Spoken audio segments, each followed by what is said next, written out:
ഇന്നലത്തെ ഒരു ദിവസത്തിൻ്റെ പ്രാധാന്യത്തെയും ഒക്കെ അതിൻ്റെ രാഷ്ട്രീയത്തെയും രാജ്യം നേരിടുന്ന ഇതിലൂടെ ഒരു മതപരമായ ചടങ്ങിനെ, ഒരു ക്ഷേത്രപ്രതിഷ്ഠാ ചടങ്ങിനെ ഔദ്യോഗികമായി മാറ്റിയ രാജ്യഭരണകൂടത്തിൻ്റെ ഭാഗമാക്കി മാറ്റിയ നടപടി, അതിൽ മുഖ്യ കാർമ്മികത്വം വഹിച്ച് മുഖ്യ പുരോഹിതനായി തന്നെ പ്രധാനമന്ത്രി തന്നെ സ്ഥാനം പിടിച്ച, ഒപ്പം RSS മേധാവിക്കൊപ്പം ആ ചടങ്ങുകൾ പങ്കിട്ടുകൊണ്ട് ആ ക്ഷേത്ര പ്രതിഷ്ഠാ ദിനത്തെ മാറ്റിയ ഭരണകൂടം വിമർശിക്കപ്പെടുന്ന ഒരു നിലയ്ക്ക് നിൽക്കുന്നു. ഇന്ത്യയുടെ അടിസ്ഥാന സ്വഭാവ ഘടന തന്നെ മാറുന്നു. മതരാഷ്ട്രത്തിലേക്ക് രാജ്യം കൂടുതൽ സഞ്ചരിക്കുന്നു എന്നതിൻ്റെ വിളംബരമായി ഈ കഴിഞ്ഞ ദിവസം ഇന്നലെ മാറി എന്ന ഏറ്റവും പ്രധാനപ്പെട്ട വിമർശനം നിലനിൽക്കുന്നൊരു സാമൂഹ്യ സാഹചര്യം, രാഷ്ട്രീയ സാഹചര്യം രാജ്യത്ത്.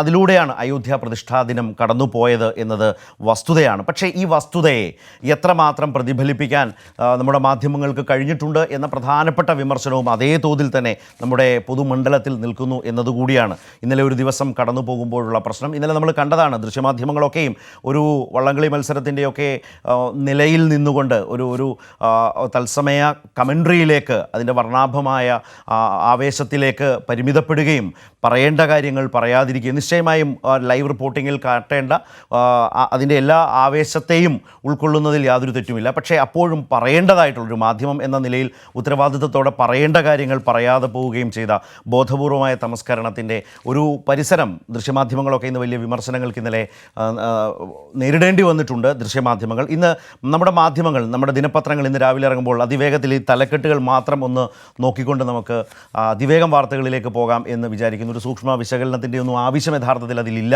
എന്നുള്ളത് കൊണ്ട് തന്നെയാണ്. ഇപ്പോൾ ഉദാഹരണത്തിന് മാതൃഭൂമി, ഞാൻ വേഗത്തിലൊന്ന് ഓടിച്ചു പറഞ്ഞു പോകുന്നു എന്നേ ഉള്ളൂ.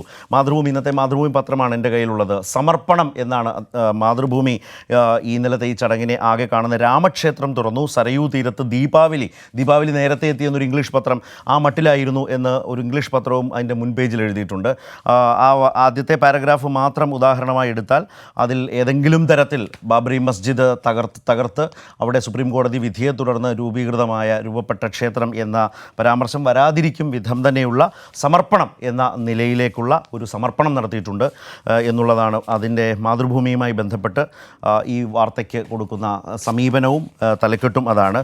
നേരെ മാധ്യമത്തിലേക്ക് പോയാൽ പ്രധാനമന്ത്രി നരേന്ദ്രമോദിയുടെ വാചകത്തെയാണ് തലക്കെട്ടാക്കി കൊണ്ടുവന്നിട്ടുള്ളത്. അയോധ്യയിൽ പ്രാണപ്രതിഷ്ഠ യുഗപ്പിറവി എന്ന് പ്രധാനമന്ത്രി പറഞ്ഞതിനെ, ക്ഷേത്രം പണിയാൻ വഴിയൊരുക്കിയതിന് സുപ്രീം കോടതിക്ക് നന്ദി എന്ന് വെച്ചാൽ പ്രധാനമന്ത്രി തന്നെ ആ നിലയിൽ അതിനെ കാണുമ്പോഴും പരാമർശിക്കുമ്പോഴും മുഖ്യ വാർത്തയിൽ ആദ്യവാചകങ്ങളിൽ അത് ഇടം പിടിക്കുന്നില്ല. സുപ്രീം കോടതിയെന്നോ ബാബറി മസ്ജിദെന്നോ പരാമർശിക്കാത്ത വിധം മാധ്യമങ്ങൾ ഈ വിഷയത്തെ ആകെ കവർ ചെയ്യുന്നതിൽ കാട്ടിയിട്ടുള്ള ഒരു പ്രത്യേക ശ്രദ്ധ ഇതിൽ പ്രകടമാണ്.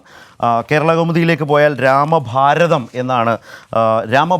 എന്ന നിലയിലേക്ക് തന്നെ കേരള കൗമുദി ഇതിനെ കാണുകയാണ്. പ്രാണപ്രതിഷ്ഠയിൽ വിളങ്ങി അയോധ്യ എന്ന് സൂചിപ്പിച്ചുകൊണ്ട് തന്നെ ഭഗവാന് പട്ടുടയാടയും വെള്ളിക്കുടയുമായി മോദി, രാമഭാരതം. അതിലും ആദ്യത്തെ വാചകങ്ങളിൽ എവിടെയെങ്കിലും ഈ പറഞ്ഞ പൊതു സാഹചര്യം വിശദീകരിച്ചിട്ടില്ല. പകരം ആ ചടങ്ങിനെ വിവരിച്ചും വർണ്ണിച്ചും റിപ്പോർട്ട് ചെയ്തു പോകുന്നു. ദീപികയിലേക്ക് വന്നാൽ ദീപികയ്ക്കാകെ ഭക്തിസാന്ദ്രമായ പ്രാണപ്രതിഷ്ഠ എന്ന നിലയിലേക്കാണ് അതിനെ തലക്കെട്ടായി കൊണ്ടുവരാൻ ചെയ്തിട്ടുള്ളത്.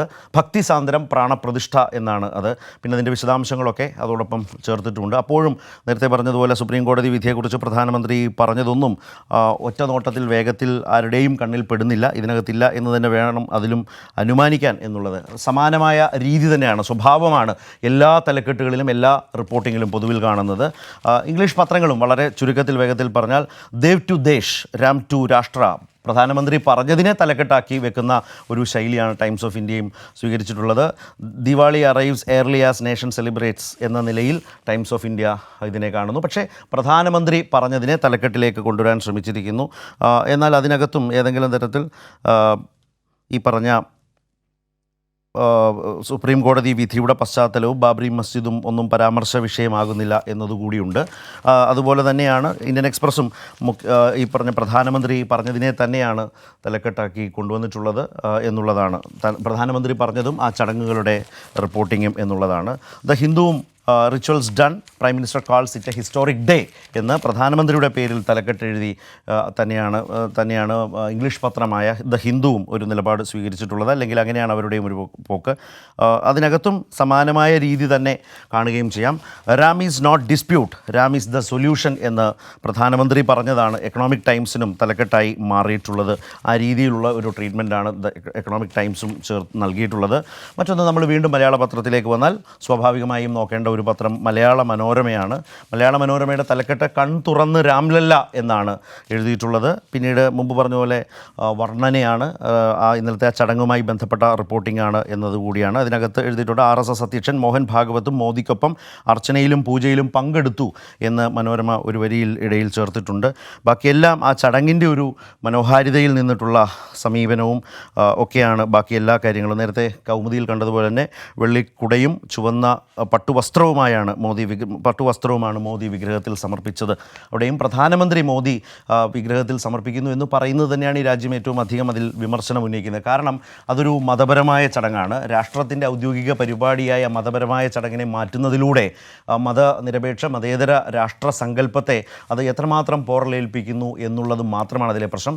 വിശ്വാസികൾക്ക് സ്വാഭാവികമായും ഏറ്റവും ആവേശത്തോടെ ഭക്തിനിർഭരമായി തന്നെ ഒരു ക്ഷേത്രപ്രതിഷ്ഠാ ചടങ്ങിലേക്ക് എത്താം. അത് നാട്ടിൽ ഒരു പുതിയ കാര്യമേ അല്ല, പള്ളിയായാലും ക്ഷേത്രമായാലും ഒക്കെ. പക്ഷേ ഇവിടെ ഇതിൻ്റെ ഒരു വസ്തുനിഷ്ഠ സാഹചര്യം, അതുപോലെ തന്നെ സാമൂഹ്യ യാഥാർത്ഥ്യം തിരിച്ചറിയേണ്ടതുകൂടിയുണ്ട്. 92 ഡിസംബർ 6 ബാബറി പള്ളി തകർത്ത്, അത് സുപ്രീം കോടതി തന്നെ പറഞ്ഞിട്ടുണ്ട്, തകർത്തത് ഗുരുതരമായ നിയമലംഘനമാണ് എന്ന് പറഞ്ഞുകൊണ്ട് നിയമവാഴ്ചയുടെ ലംഘനമാണ് ഈ നാട്ടിൽ നടന്നിട്ടുള്ളത് എന്ന നിലയിൽ ഒരു കുറ്റകൃത്യമായി തന്നെ സുപ്രീം കോടതി കണ്ട വിഷയത്തിൽ അങ്ങനെ പള്ളി തകർത്ത് അവിടെ അമ്പലം പണിയുകയും ആ അമ്പലം പണിയുടെ പ്രതിഷ്ഠാ ദിനത്തെ സർക്കാർ ഏറ്റെടുക്കുകയും ആ സർക്കാർ എന്നുള്ളത് സംഘ് പരിവാർ പ്രത്യയശാസ്ത്രത്തെ മുന്നോട്ട് കൊണ്ടുപോകുന്ന ഹിന്ദുത്വ രാഷ്ട്രം എന്നുള്ളത് ആത്യന്തിക നിലപാടാക്കുകയും ചെയ്യുന്ന ഒരു സംവിധാനത്തിൻ്റെ ഭാഗമായി നിന്നുകൊണ്ട് രാഷ്ട്രത്തിൻ്റെ ഔദ്യോഗിക പരിപാടി എന്ന നിലയിലേക്ക് പ്രധാനമന്ത്രി തന്നെ അതിനെ ഏറ്റെടുത്തുകൊണ്ട് മുഖ്യപുരോഹിതനാകുന്നു. RSS തലവൻ ഒപ്പം അദ്ദേഹത്തോടൊപ്പം ഇരുന്ന് മലയാള മനോരമ തന്നെ എഴുതിയതുപോലെ പൂജയിലും ഒക്കെ അർച്ചനയിലും പങ്കെടുക്കുന്ന നിലയിലേക്കാണ് രാജ്യത്തോട്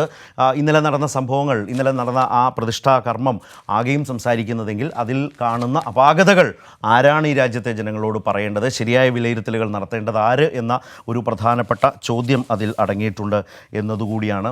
അതുപോലെ തന്നെയാണ് ദേശാഭിമാനി വളരെ വോട്ട് പ്രതിഷ്ഠ എന്ന നിലയിൽ ശക്തമായ വിമർശനം അതിനോട് ഉന്നയിച്ചിട്ടുണ്ട്.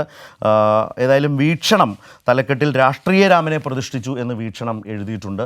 വിശ്വാസങ്ങളെ കുത്തകയാക്കി സംഘ് പരിവാറിൻ്റെ രാഷ്ട്രീയ നേട്ടത്തിനായി അയോധ്യയിൽ ശ്രീരാമക്ഷേത്രത്തിലെ പ്രാണപ്രതിഷ്ഠ എന്നാണ് എഴുതിയിട്ടുള്ളത്. അതുപോലെ തന്നെ ദേശാഭിമാനി വോട്ട് പ്രതിഷ്ഠ എന്ന നിലയിലേക്ക് ശക്തമായി തന്നെ ഈ പറഞ്ഞ രാഷ്ട്രീയ സാമൂഹ്യ സാഹചര്യങ്ങളെയും കേന്ദ്ര സർക്കാരിൻ്റെ ഹിന്ദുത്വ രാഷ്ട്രീയ നിലപാടുകളുടെ പ്രതിഫലനമായി ആ ചടങ്ങ് മാറിയതും ദേശാഭിമാനിയും വ്യക്തമായി സൂചിപ്പിച്ചുകൊണ്ടാണ് ഇന്നത്തെ നമ്മുടെ ദിനപത്രങ്ങളൊക്കെയും ഒരു നിലപാടിലേക്ക് പോയിട്ടുള്ളത്. അപ്പോൾ ഇതാണ് ഇതിൻ്റെ ഒരു പൊതു സാഹചര്യം. പക്ഷേ ഇത് പറയുമ്പോൾ തന്നെ 92 ഡിസംബർ 6 ബാബറി പള്ളി തകർക്കുന്ന കാലത്ത് എങ്ങനെയായിരുന്നു നമ്മുടെ ദേശീയ മാധ്യമങ്ങൾ ഈ പ്രശ്നം റിപ്പോർട്ട് ചെയ്തത് എന്നതിൻ്റെ കൂടി 1-2 ഉദാഹരണങ്ങൾ ഇന്നിപ്പോൾ പ്രധാനമന്ത്രിയുടെ വാചകങ്ങളിൽ നിലനിന്നുകൊണ്ട് ആ വിഷയത്തെ വളരെ വേറൊരു നിലപാടോടെ സമീപിക്കാൻ ശ്രമിച്ച പത്രങ്ങളെ നമ്മൾ കണ്ടു.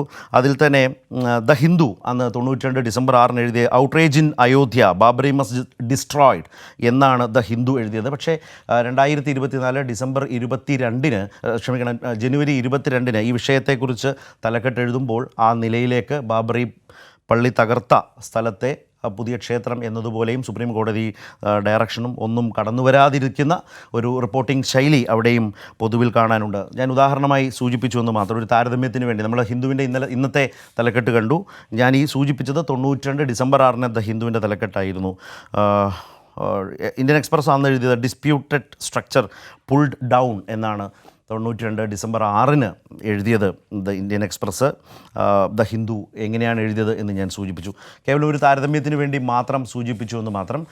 ഏറ്റവും ശക്തമായി പ്രതിഫലിപ്പിക്കാൻ പ്രധാനമന്ത്രി അടക്കം ശ്രമിച്ച ഒരു പ്രധാനപ്പെട്ട കാര്യം തീവ്ര ഹിന്ദുത്വ രാഷ്ട്രീയത്തിലേക്ക് കൂടുതൽ ശക്തമായി ലോക്സഭാ തെരഞ്ഞെടുപ്പിലേക്ക് പോകുന്നതിൻ്റെ ഭാഗമായി ഇന്നലെ നമ്മുടെ ചർച്ചയിൽ, കൈരളി ന്യൂസിൻ്റെ ചർച്ചയിൽ എം സ്വരാജ് പറഞ്ഞൊരു വാചകമുണ്ട്. അദ്ദേഹം പറഞ്ഞത് ഇത് ദേശീയ ജനാധിപത്യ മുന്നണിയുടെ അല്ലെങ്കിൽ BJPയുടെ ദേശീയ തെരഞ്ഞെടുപ്പ് കൺവെൻഷൻ അറ്റൻഷൻ ആയി ഈ പരിപാടിയെ മാറ്റുന്നു എന്നുള്ളതാണ്. അതാണതിലെ, അല്ലെങ്കിൽ അത്തരം ഒരു പ്രശ്നത്തെയാണ് ഗൗരവമായി കാണേണ്ടതും വിമർശന വിധേയമാക്കേണ്ടതാകുന്നതും അവിടെയാണ്. ആ ഭാഗത്തെ വിസ്മരിച്ചുകൊണ്ടോ കണ്ടില്ല എന്ന് നടിക്കുകയോ ചെയ്യുമ്പോഴാണ് അത് ചൂണ്ടിക്കാട്ടേണ്ടതായി വരുന്നത്.